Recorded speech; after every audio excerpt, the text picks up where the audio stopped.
Hello. So we continue our lesson about complex numbers. So to warm up a little bit, I want to start solving this problem. So I have written example 5 here. I've decided to continuously number the examples of the complex numbers. I think it would be better, okay? So this is example 5 in total, and this is example 1 for this session. Let z be equals to 1 minus I. Determine this real part of the reciprocal of z plus the imaginary part of the reciprocal of z. Okay, so the first thing that comes to mind is to calculate 1 over z. Write it in the standard form, because if you want to determine the real and the imaginary part of a complex number, first you have to write it in a standard form. Standard form means that you have a real number plus another real number multiplied by I. Okay, so the first thing that I do, I will start calculating and writing 1 over z in the standard form. So it becomes 1 over 1 minus I, but we learned how to do this division, so I write this and multiply it by an expression making a complex and making a conjugate pattern with the denominator, and that is 1 plus I, 1 plus I. So the numerator is 1 plus I, the denominator is the conjugate pattern, the first one is squared minus the second one is squared, but I squared is minus 1 itself, so the denominator becomes 1 minus minus 1, which becomes 2, and I write it in this form, so it becomes 1 over 2 plus 1 over 2I. And now the question mark is the real part of 1 over z plus the imaginary part of 1 over z. Yes, and we calculated 1 over z is this number, this is its real part, and this is its imaginary part. So it becomes 1 over 2 plus 1 over 2, and the answer is 1. So the question mark for this problem is actually equal to 1. Okay, now let us go to the definition of integer powers of complex numbers. So remember, I told you that we want to keep all the rules of arithmetic for real numbers intact, and we just want to add one new rule to the game, and that is I squared equals to minus 1. So what we can say about the nth power when n is a natural number of a complex number, you can, so for example, if I ask you what do you expect to define for z to the 3, if I want to keep the rule of the real arithmetic the same, I should write z times itself 3 times. And if I want to calculate z to the n, I should follow this rule that I multiply z by itself n number of times. And we define z to the 0 here, semicolon equals means defined to be equal to 1, and z to the power of a negative number is defined to be 1 over z to the power of positive of that number, exactly according to the rule of the arithmetic for real numbers. Okay, now let us look at this example. Write each of the complex numbers I squared, I cubed, whatever you see in this list, in its simplest possible form. Okay, so I squared is just the new rule of the game, and that is minus 1. But if I ask you what is I to the 3, we know that we have to write everything in terms of I squared, which we know is going to be equal to minus 1. Okay, so instead of I to the power of 3, I can write I to the power of 2 times I, but I to the power of 2 is minus 1, so if I multiply minus 1 by I, it becomes minus I.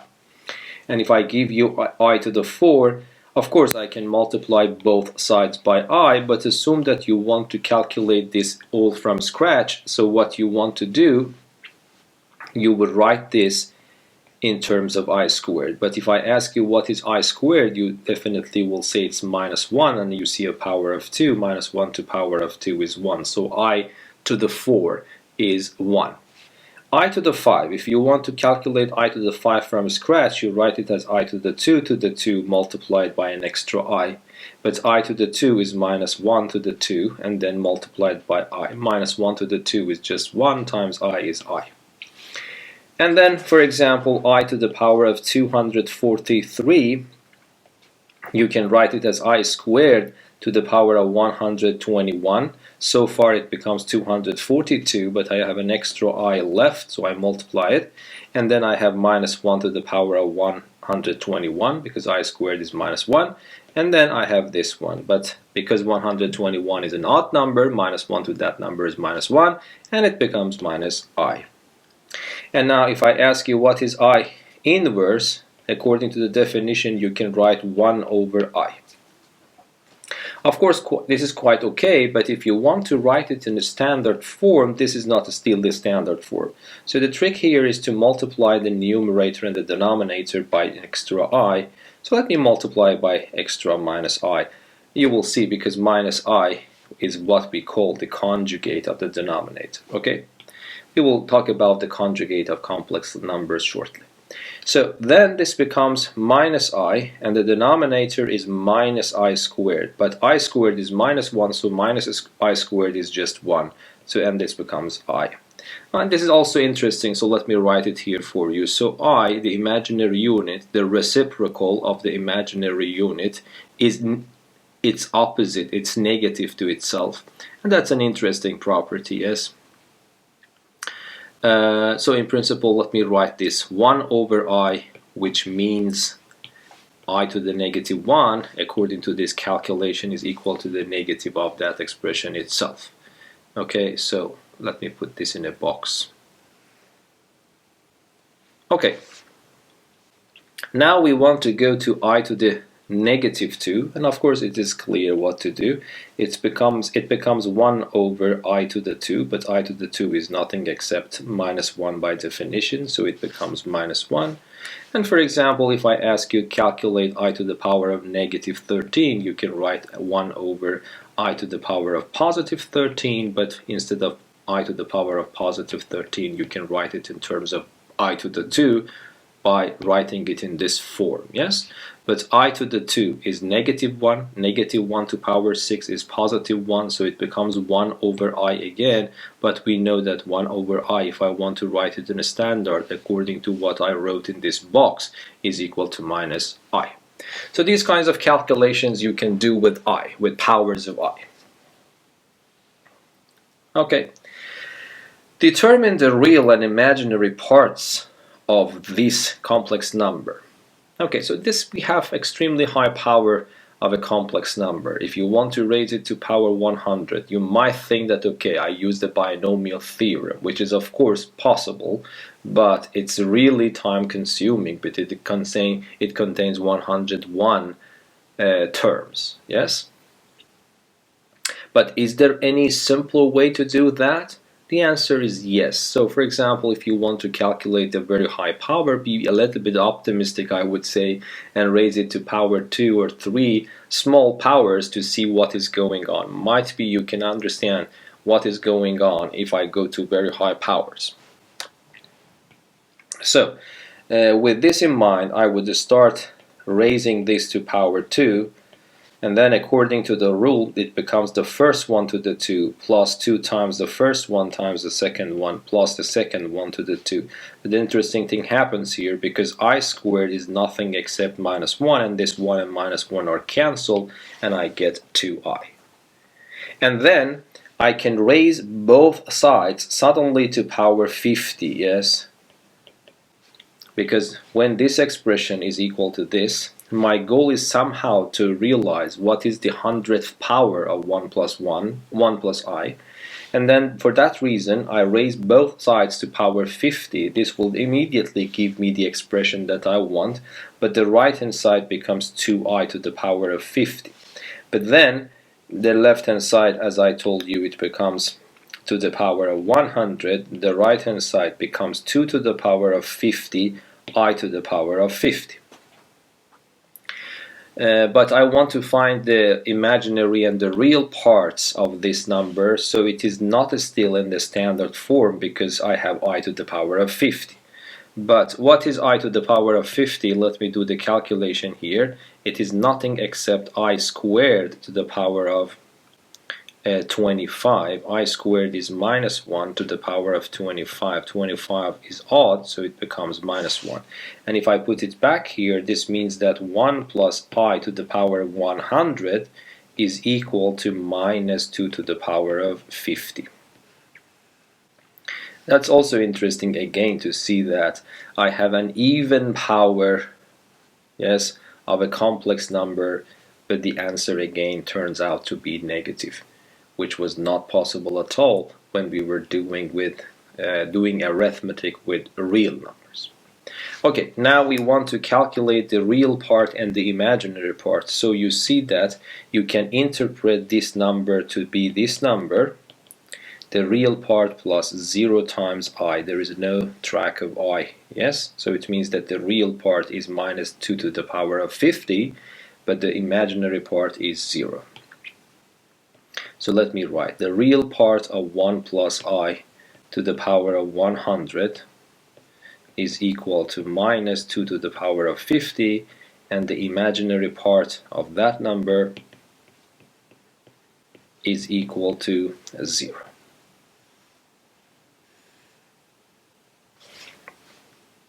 Good. Let us go to the next example. Number 8. Simplify this expression. Now you have enough experience what to do, yes?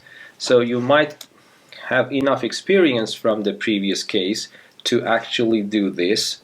So you would write the question mark is equal to, instead of 1 plus I to the power of 6, you can write to the power of 2 to the power of 3. If you ask me why I am doing this, I would say based on experience that I got from the previous problem, yes? So then it becomes this one again to the power of 2 to the power of 3. But what I do, I will expand this expression and this expression, keeping 3 the same. I'm not going to touch the power of 3, but I'm just raising these to power 2. So it becomes the first one to the 2, 2 times the first one times the second one plus the second one to the 2, and I have a power of 3 on top. The same thing for the next term.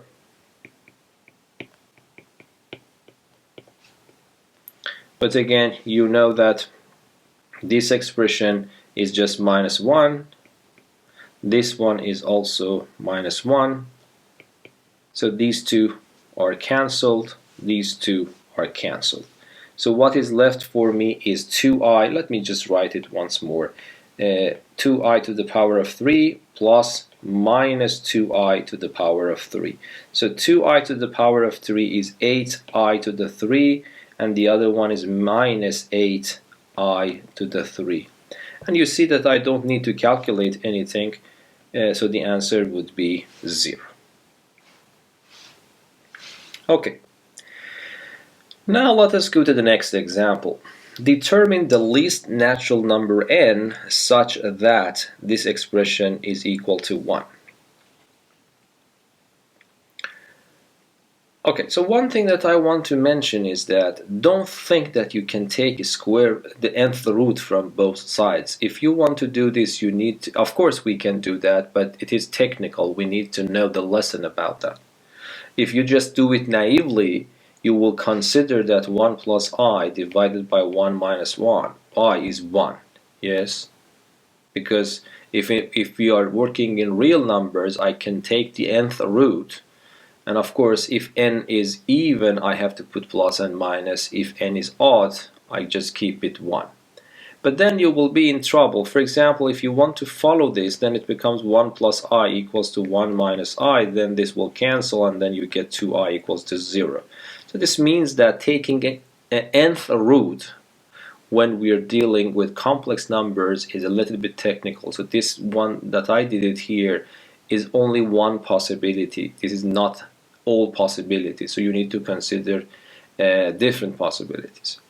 So even if you know how to take the nth root of a complex number, this is not the best way to do it. The best way to do it, I would say that you can simplify this expression as much as possible to see how it goes. Okay? So how we can do that? I would say 1 plus I divided by 1 minus I is equal to 1 plus I divided by 1 minus I I multiply it by what is making a conjugate pattern for the denominator. This is this. Okay, and in the numerator it becomes 1 plus I squared. The denominator becomes the conjugate pattern 1 to the 2 minus I to the 2. The numerator, I just did it right now, but let me just do it quickly once more. And the denominator is 1 minus I squared is minus 1. So the denominator, this I squared is minus 1 with that 2, with that 1 are cancelled. In the numerator I will have 2I, in the denominator I will have 2, and when I simplify it, it becomes I. So you see, that's also very interesting. This expression 1 plus I divided by 1 minus I is nothing except I itself. So the expression 1 plus I divided by 1 minus I to the power of n equals to 1 reduces to I to the n is equal to 1, because there is no difference between this expression and I. But now the problem is asking you to find the smallest natural number n with that property, but this property is equivalent to this property, and you know that I to the power of 1 is I to the power of 2 is negative 1, I to the power of 3 is minus I, but I to the power of 4, as we calculated before, is 1. So this means that the minimum value of n that we are looking for is 4. Okay, let us do one more example here. Let n be a natural number. Write the following expression in its simplest possible form. So here I give you a natural number n, and then you add 1, 3, 5 up to when you reach to 2n plus 1. This number, you will put it as the exponent of the imaginary unit I, and then we want to simplify this expression. Of course, if I ask you what are these numbers, you immediately realize that these numbers actually forming a arithmetic progression. And this is the n plus first term of an arithmetic progression whose first term is 1, last term is 2n plus 1, and the common difference is 2. Every step we increase by a number of 2. Okay, so if you remember, let me review this for you. Sn means the sum of the first n terms is equal to the number of terms divided by 2, the first term plus the nth term. This is the formula that we have for arithmetic progression. But here, of course, you have n plus 1 terms, not n terms, yes? Okay, so it means that if I want to calculate 1 plus 3 plus 5 plus up to plus 2n plus 1, you write n plus 1 divided by 2, and then multiply it by the first term, which is 1, plus the last term here is 2n plus 1. So this is simple as that.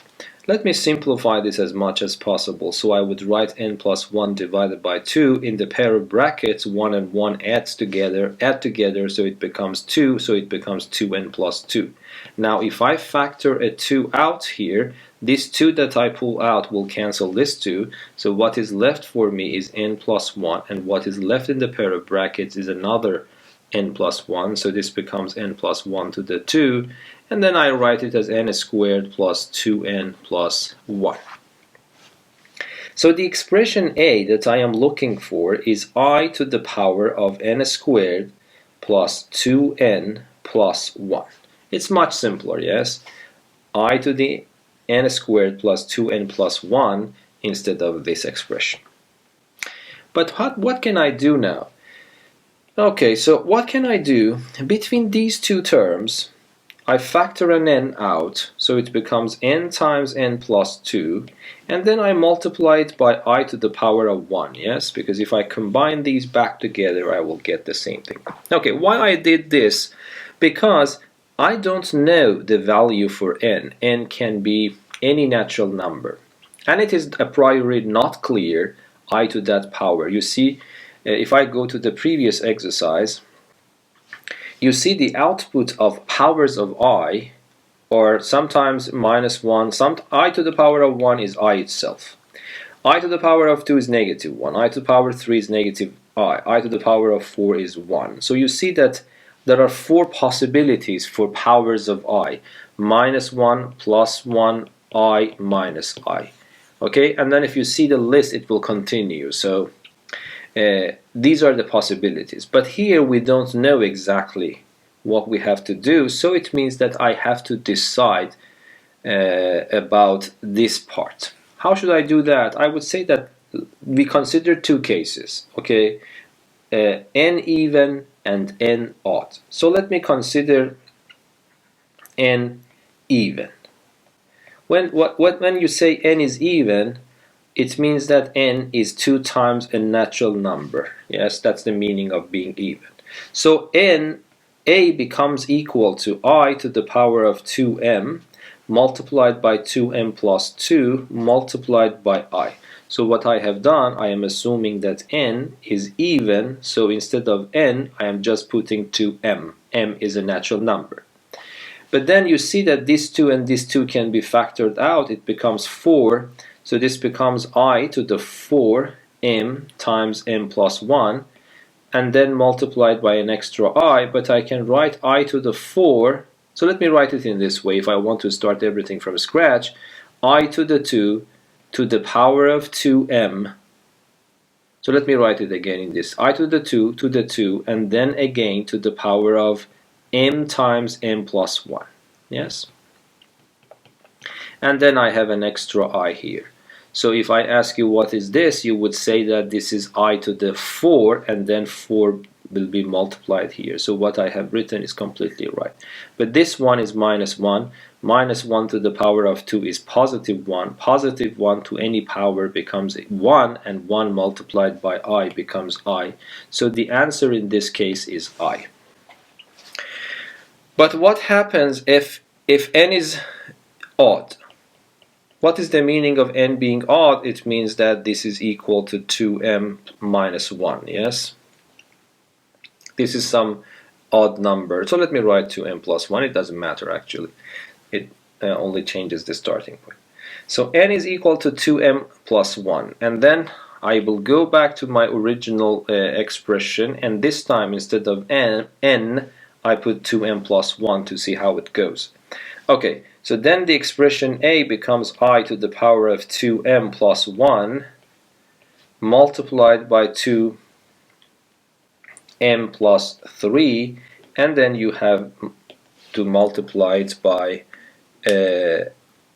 I. Yes? Okay. Now what happens is that when n is odd, the next number is also odd. Okay? Okay, what we can do here now, so we can write I, and let me just multiply this out. 2m times 2m, it becomes 4m squared. 2m times 3 is 6m. So let me write it. So 2m times 3 is 6m. 1 times 2m is 2m. So 2m plus 6m is 8m. And then I will have 1 multiplied by 3 is 3, and then I have an I here. And then the same story happens here. You see, I can write it as I to the power of, let me factor a 4 out. It becomes m squared plus 2m. And then let me multiply by I to the 3, and let me multiply by I. So let me repeat it for you here. So if I multiply 4 inside, it becomes 4m squared. 4 times 2m, it becomes positive 8m. And when I combine these two, the exponents are added, so I will get the same expression, and you see that I is exactly this I. But then again, I to the 4, for the same reason, is 1. So this expression can be written as I to the 4 to the power of m2 plus 2m, but I to the 4 is 1, so this expression totally is equal to 1. And then you get again I4. So yes, so it becomes I4, and I4 is 1. So you see that this expression I, so if I want to write something as the answer, a is equal to two cases. A becomes equal to I if you give me an even number for n. N is even. It becomes 1 if n is odd. So the answer that you have to provide for this problem is not unique. It depends to the oddness or evenness, which by the way is called the parity of n. Okay. Now let me just immediately review a problem from Mathematics 1C. We are supposed to solve this equation in the complex numbers. Here, this is a quadratic equation. We want to solve it. Okay, so it's very easy. I use ABC formula. So x becomes minus b plus or minus square root of b squared minus 4ac divided by 2 times a. Yes? But minus b is 2, plus or minus b to the 2, it becomes just 4, minus 4 times a times c, it's minus 4d, and then divided by 2 times a, which is 2. But then this becomes 2 plus or minus a square root of minus 36 divided by 2. Okay, remember, if I just ask you to solve this equation full stop, it means by default I'm asking you to solve the equation on the set of complex numbers. On the set of real numbers. And then this would be the end of the solution, because you see a negative number happens to be below the square root sign. You would say there are no real solutions for this equation. End of the problem. But if I want you to consider complex numbers, I have to explicitly mention, of course, in this chapter, which is related to complex numbers, we always consider complex solutions as well on top of the real solutions. Okay, so if you stop here, it is not complete. Let me just try to describe how you act about square root of minus 36. And of course, it's better to do it mentally, not right. But let me just motivate you. So a square root of minus 36 can be considered as a square root of 36 times minus 1. I want to use the same arithmetic of real numbers, so it becomes square root of 6 times square root of minus 1.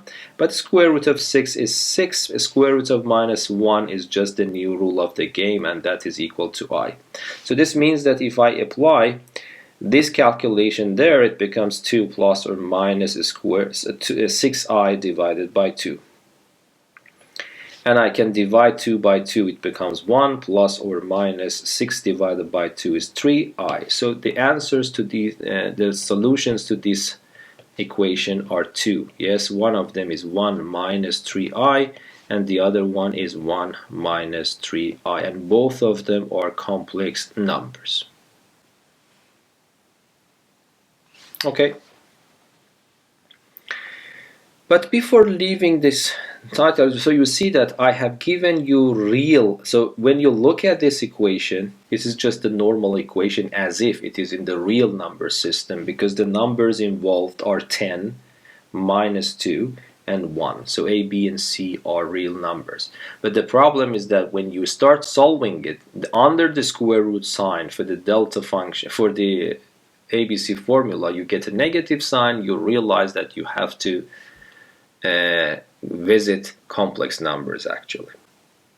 But some problems like the next one. Okay, so before doing the next one, let me, these two problems are copied and pasted from the course book, Mathematics Origo 4, and I think that's also an interesting problem in itself. Okay, so solve the following equation and determine z. Okay.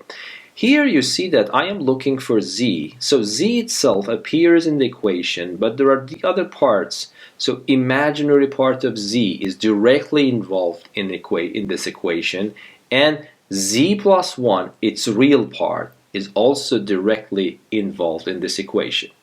So for these kinds of equations in which you have your complex number, involving some parts of the complex number as well, the good method is to start writing this. You are looking for x, you are looking for the complex number z, and you know that any complex number is formed by a real part plus its imaginary part times I. So I would say let the number that I am looking for is x, which is unknown, plus y times I, which is also the unknown. And then you want to set up, rewrite this equation in a slightly different form. Okay. So from here you immediately realize if z is this, if I ask you what is the imaginary part of z, you would say it is y. And again, if I ask you what is z plus 1, it means that you write x plus yi and you add 1 to it. But because 1 is real, it becomes x plus 1 plus yi. And then this implies that if I ask you what is the real part, what is the real part of z plus 1, now you can answer yes, because z plus 1 is this expression, and you see that this is its real part, so it becomes x plus 1. Okay, so this is one thing we need, and this is another thing, and of course considering z to be this form is another one we need. Okay, so now I rewrite this equation. So 2 times the imaginary of z minus z is equal to 5 times real part of z plus 1. So this didn't imply that. Instead of this expression, I put y. Instead of z, I put this. And instead of real of z plus 1, I put x plus 1. So what happens? This becomes 2 y minus x plus iy, and that is 5 times x plus 1. Let us do some simplification. So this is 2y minus x minus iy. Now if you don't mind, let me put these two in pair of brackets, meaning that this is my this is my real part of the complex number on the left, and on the right I will have 5x plus 5. Now if I ask you what is this number, you would say it's a complex number whose real part is 2y minus x and its imaginary part is minus y. And then this is also a complex number, but its imaginary part is 0. And I have equality between two complex numbers. According to the definition, this can happen only if the real parts are the same and the imaginary parts are also the same. But immediately you realize that y is 0, and then when y is 0 you can put it in the first equation, so it becomes minus x equals to 5x plus 5. So this means that minus 6x is 5, so x is minus 5 over 6. But be careful, x and y are not what we are looking for. We are looking for z, so z is equal to x is this number and y is 0. So this is a coincidence that this is gone, and z becomes minus 5 over 6. So we were able to find z in this problem. Okay. Now this is also in the book, but this is a national exam problem from 1996. A and B are real numbers, and it is mentioned that z equals to 12 minus I is a root. Determine the real numbers a and b such that this complex number be a root of this equation. Okay, so the best way I think to solve this problem is not going to find the roots from this equation, yes, using ABC formula. I would say that because the problem mentions that this is a root, it means that if I replace z with this proposed complex number, this equality should hold. This is the meaning of being a root. when you say that I have a solution for an equation, it means that if you go inside inside the equation and remove the unknown of the equation and replace the proposed number as the solution, the equality in the equation becomes a true equality. Sorry, equality in the equation becomes a true equality. Okay, so I would say that 12 minus I is a root of z squared plus az plus b equals to 0. From this fact, we can conclude that if I replace z with this proposed number, wherever I see z, I am putting 12 minus I instead. This becomes a true equality. And then I have to simplify that. Okay, I raise the first part to the 2, it becomes the first one to the 2, 144, 2 times the first one times the second one, minus 24i. The second one to the 2, it becomes positive I squared, but let me write minus 1 because positive I squared is minus 1. And then I multiply a inside, so it becomes 12a minus ai, and then I have a b. This is going to be equal to 0. So let me collect everything as the standard complex number. A standard complex number is a number of this form. Let me repeat because this is very important. So if I just write w plus zi, can I say that this one is the real part and this one is the imaginary part? No. Unless you are guaranteed that w and z are real numbers. If w and z are real numbers, then you are right. If I write it in this form, this is the real part, this is the imaginary part. Yes. But if I write w plus zi, w itself is a complex number, then I cannot say that the real part of the whole complex number is w. No. Okay, so here I want to collect everything into a standard complex form. So here I have 144 minus 1, it's 143, that is the real part. According to the problem, a is real, so 12a is also real, so let me write it here. And then according to the problem, b is real, so let me add b here as well. So these are all real parts. So if I combine them, it becomes 143 plus 12a plus b. Yes, this is the real part of the complex number on the left. But you see, because of I, this is a complex part and this is also a complex part, so I can factor an I out. Yes, so let me factor the negative sign also out, so it becomes 24 plus a and then times I equals to 0. Can I now be is there any guarantee that this one is the real part? You see, this is a complex number because of I, but can I make sure that this is the real part and this is the imaginary part? The answer is yes, because a and b are assumed to be real numbers. So that's crucial.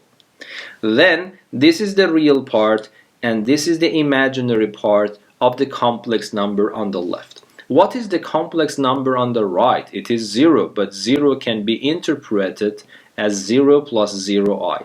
So the imaginary part of the left-hand side, of the right-hand side, is 0, and the real parts and imaginary parts of the right-hand side are 0. So, and they are supposed to be equal to this number. So this number is supposed to be equal to this. So it means that the real parts should be equal. 143 plus 12a plus b should be equal to 0, minus 24 plus a should also be equal to 0. But immediately from here I conclude that b is minus 24. Yes, and now I put it here in the first equation, so it becomes 143 plus 12 times minus 24 plus b equals to 0.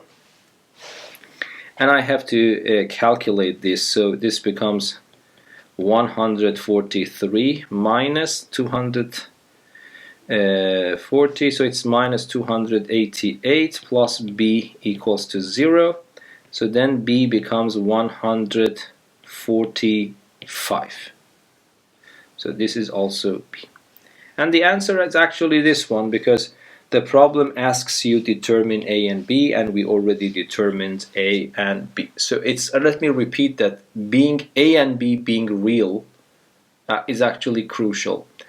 If a and b are complex, I can do everything up to here. But the last step I cannot do, because if a and b are not guaranteed to be real numbers, I cannot conclude that the real part is this one and the imaginary part is this one. And it is crucial to find the real parts and imaginary parts, because I want to put both of them equal to 0. Okay, now let us do the next problem, example 14.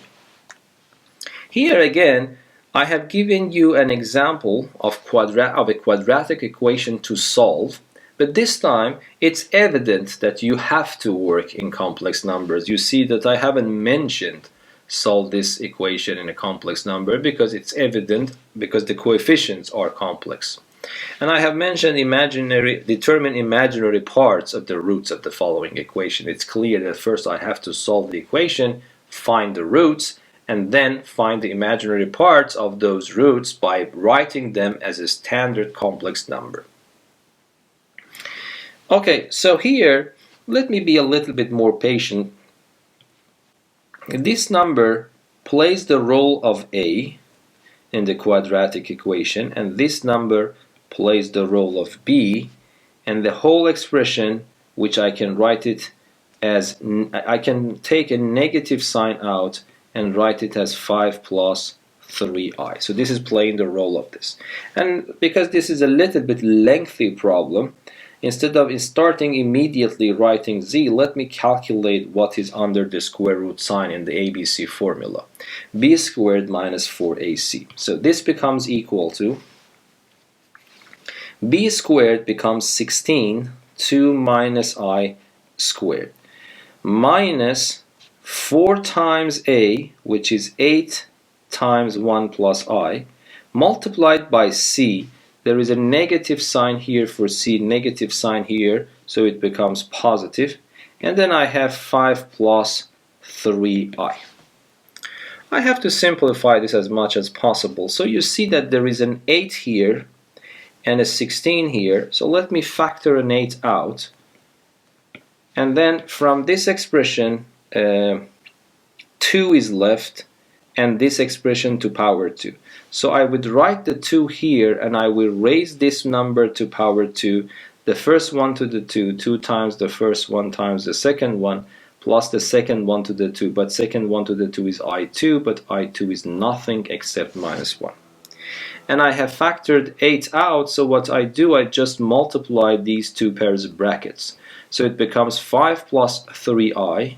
The next one is 5i, and then 3i times I is 3i squared, but 3i squared is nothing except minus 3, yes? Okay, so let me simplify this again. So I have an 8 outside, 4, and minus 1 is 3. I multiply it by 2, it becomes 6. And then I have minus 8i, because I am supposed to multiply 2 here as well. And then you see that 3 and 5, minus 3 and positive 5 becomes 2. And then you see that I have 3i plus 5i is just 8i. And now you see the good point is that this and that are gone. So what is left is 2 plus 6 is 8. 8 times 8 is 64. So we were able to calculate this very simply. So it's 64. And now it is time to write the formula. So x is minus b plus or minus square root of b squared minus 4ac divided by 2a. But what is minus b? b is this expression, so minus b is just positive 4 times 2 minus I. And then I have plus and minus. we calculated under the square root sign is 64, so square root of 64 is just simply 8, and then I have 2 times a, which is 4 times 1 plus I. And now you see that in the numerator I can factor a 4 out, so it is 2 minus I from the first one, either plus or minus 2 from the second one, and I have this divided by 4 times 1 plus I. And then what you see, this 4 and that 4 are gone. So then I will have 2 solutions, yes? One of them I consider the positive sign, then 2 and 2 will be added, so it becomes 4 minus I divided by 1 plus I. So let me call this one z number 1. Z number 2 would be, if I consider the negative sign, so then minus 2 and 2 are cancelled, I will get a minus I in the numerator and then 1 plus I in the denominator. So these are the roots. But we are supposed to determine imaginary parts of the roots. And you know what to do. You have to do the standard procedure, yes? So for example, z1 is equal to 4 minus I divided by 1 plus I. So let us do this calculation quickly. So this z1 becomes this multiplied by 1 minus I, 1 minus I. Because I have done this calculation several times, the denominator, you know by now, it is 2 using conjugate pattern. So the numerator becomes 4, it becomes 3. Yeah, so what I'm doing, I am multiplying 4 by 1, it's a 4. Minus I times minus I is positive I squared, which is minus 1. So 4 minus 1 is 3. But then I have minus 4I here, minus I here, so it is minus 5I. And then you immediately see that this is 3 over 2 minus 5 over 2I. And then this means that the imaginary part of z1 is nothing except minus 5 over 2, yes? And if I want to do the same thing for z2, z2 is minus I divided by 1 plus I will do the same method, apply the same method, and then the numerator, it becomes, the denominator becomes again 2, the numerator, I multiply minus I by minus I, it becomes positive I squared, which is minus 1. And then I multiply minus I by 1, which is minus I. And then I write it as a standard form. And then if you ask me what is the imaginary part of that, it is just minus a half. Yes, so these are the answers that you have to provide for the problem. Okay. Now, I want to define a new concept. Of course, somehow we used it before, and that is the conjugate of a complex number. And it's a very simple but very important definition in the theory of complex numbers.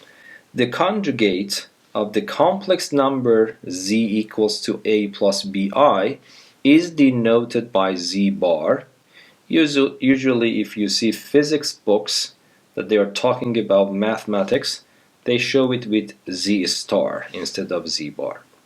And it is defined to be z bar equals to a minus bi. So what you need to do, if you see, I don't do anything with the real part, but I change the sign for the imaginary part. So if the imaginary part is positive, it becomes negative, or if it is negative, it becomes positive. So this concept is so simple, but let me just do an example so make sure that we are on the same footing, yes? So number 1, if I ask you what is z1 bar, so you say that I will keep the real part the same, I change the sign of the imaginary part so it becomes minus 2i. If I ask you, so let me write the numbers 2, 3, 4, 5, and 6. So now if I ask you what is the z2 bar, so you would say it's 4 plus 2i.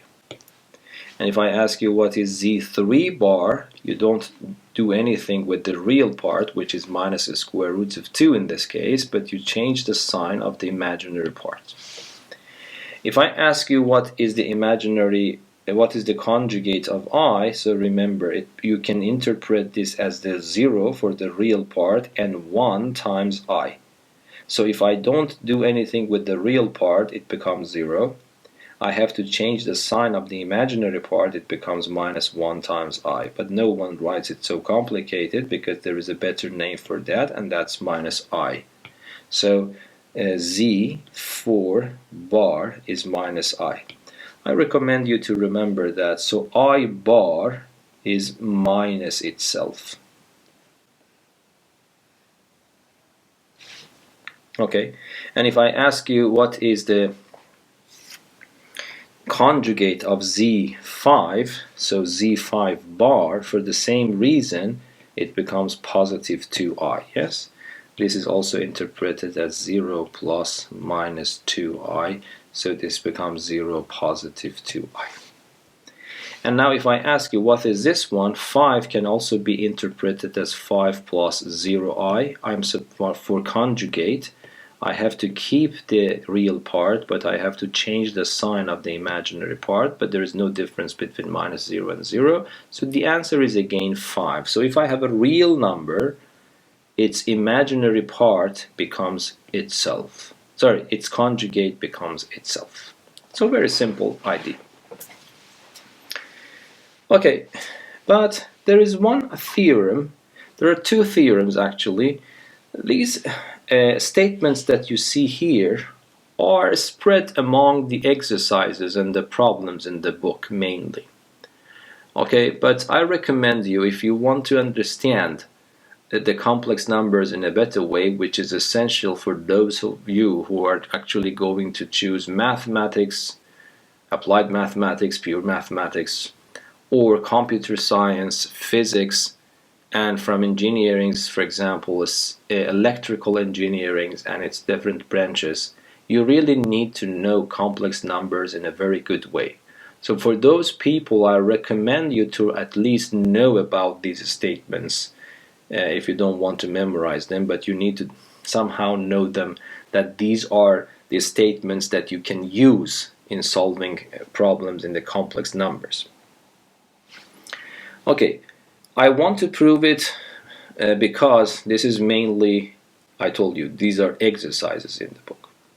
So the first one I want to skip because it's very clear. This tells you that Z bar bar is equal to Z. So you make the conjugate of your complex number, you keep the real part, you change the sign of the imaginary part, you get a complex number, you want to conjugate this new number once more, so it is completely clear. By changing the sign of the imaginary part again, you go back to your complex number that you had. So Z bar bar is equal to Z.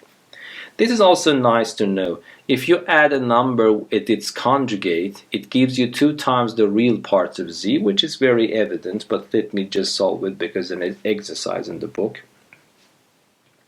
So I would say let me, by the way, do this in this form because I will need this. I would say let Z be equals to X plus YI. Okay, now I want to show number 2. So if I ask you, let me write for number 2. I start from the left hand side. Z plus Z bar. Yes, Z is X plus YI, and Z bar is X minus YI. So if I open up these pair brackets, you see YI and minus YI are cancelled, and X plus X becomes just simply 2X. But if I ask you what X is, if in this number, you see that X is the real part. So instead of X, I can just simply put the real part of Z. And 2 times real Z is exactly what I want to reach to on the right hand side. Number 3 is also very similar. So the left hand side is actually in this case Z minus Z bar, so it becomes X plus YI minus X minus YI.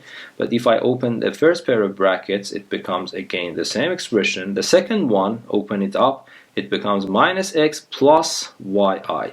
This time X and X are cancelled. YI plus YI becomes 2IY.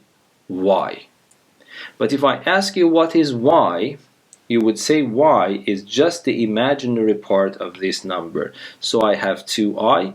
Instead of y, I just put imaginary of z, and this becomes exactly the right hand side of that expression. Okay, so these are simple ones. So z is real if and only if z bar is equal to z. So if z is real, so because when you say if and only if, it means that this is two statements. Once you have to assume that z is real and show that this is valid. Another time you should assume that this is true and show that z is real. Okay? So let me write this. Z is real. I want to show that z is equal to z bar. And the other one, I know that z is equal to z bar. I want to show that z is real. So let me write a statement number A, statement number B. I have to prove these two statements. So statement number A. Okay, so when you say that z is real, what you can conclude the imaginary part, which is y, is equal to 0. So let me write. When you say that z is real, it means that its imaginary part is 0. Okay? Now, do you remember the third part? The third part, we know that z minus z bar is 2 times imaginary of z. But imaginary part of z is 0, so this becomes 2i times 0, it becomes 0. So what does it mean? It means z minus z bar is 0, so this implies that z is equal to z bar, as we wanted, yes? For part B, we can also do the same thing. Here, z is equal to z bar. So what does this mean? This means z minus z bar is equal to 0. But again, according to number 3, when z minus z bar is equal to 0, on the other hand, z minus z bar is equal to this, so it means that 2i, imaginary part of z, is equal to 0. If I divide everything by 2i, it means that this is equal to 0. When imaginary part of a complex number is 0, this means that z is real, because its imaginary part is 0. So you see that we were able to prove both of these statements. You can do the similar thing for 5, but of course you need to use this part. And let me now do number 6 for you. So number 6, we want to show z bar becomes this expression. So that's important to realize. Okay, so let us calculate. Z bar is equal to, let me write the left hand side. The left hand side is z bar, but z is x plus yi. Z bar, you know, it becomes x minus yi. But you immediately realize this is a conjugate pattern. So then it becomes x squared minus y squared I squared, but I squared is minus 1, so it becomes x squared plus y squared. Now if I ask you what is x, you would say x is just the real part of z. X is the real part of z. So this becomes the real part of z to the 2 plus, and if I ask you the same question for y, you would say y is the imaginary part of z. So it becomes imaginary of z to the 2, and that is exactly equal to the right hand side. Okay. I end this lesson by giving you this remark, which is good to know. Let me adjust the size somehow. Okay. Let z be a complex number. The second part of the last theorem implies that z plus z bar is always a real number, because you see z plus z bar is 2 times a real part of z. A real part of z is a real number. You multiply it by 2, you get a real number. And the third part of the last theorem implies that z minus z bar is always a pure imaginary number. So do you remember when I say a pure imaginary number, a complex number of this form is called a pure imaginary if its real part is 0. And that's clear because you see z minus z bar is 2 times I times imaginary part, and there is no real part.